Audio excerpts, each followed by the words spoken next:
Ingat siapa mati. Allah makbul 4 cara. Maknanya Allah kata, mu mintalah kepada aku, mesti aku makbul. Tapi makbul cara aku, bukan cara mu. Cara makbul Allah ke mana? 4 cara sebut dalam beberapa hadis. Yang pertama, apa yang mu minta, hak tu aku beri. Kita nak pergi Kuala Lumpur, kita berdoa minta selamat. Siapa nak Kuala Lumpur? Siapa?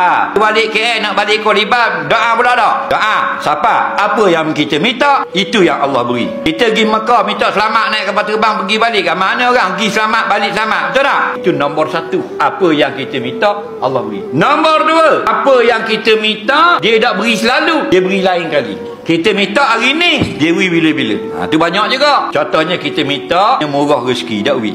20 tahun dah akan datang baru murah rezeki. Kita dah ingat kalau kita minta hari tu minta murah rezeki. Kita dah ingat hari ni, oh bijak aku. Padahal 20 tahun lepas mu ada minta, Allah tangguh 20 tahun baru murah rezeki. Yang ketiga, mu minta benda lain, dia beri benda lain. Ni banyak tak dalam hidup kita. Kita nak minah, boleh ketum. Banyak tak? Contoh, jalan jodoh. Jalan jodoh kan? Kita nak ke minah ni, orang cakap macam gila babi gini sekali. Lambat tengok minah, tengok lipat tu kita.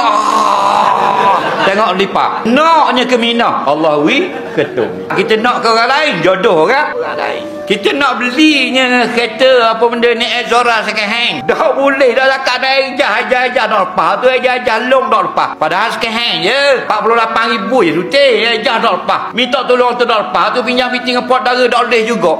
Dah boleh Alza baru. Faham tak? Mu nak benda lain, hak benda lain Tuhan beri. Banyak dah dalam kehidupan kita. Nombor 4, mu minta benda baik, Allah dah beri. Tapi Allah lepaskan mu dari satu musibah keburukan. Kita minta naik pakar 3 kali suruh orang sejik kolam maya ajak, tak jadi juga. Orang lain juga naik pakar. Dia kata menatang dah jadi sedagang. Kenapa? Saja habis saja aku 50 yawi ke Tok Imam malam tu dengan JKK. 3 kali dah peluang naik pakar. 3 kali suruh orang sejik maya ajak, tak boleh gak ke dia. Kawan dia naik pakar. Tapi Allah tak beri dia naik pakar, Allah lepaskan dia dari penyakit. Hak naik pakar 3 kali dah masuk hospital. Kita naik motosikal, kita naik kereta, lori daripada nun babah tayar pecah, langgar kereta belakang mati 4 beranak. Kita terlepas. Kita bijak aku lik tadi.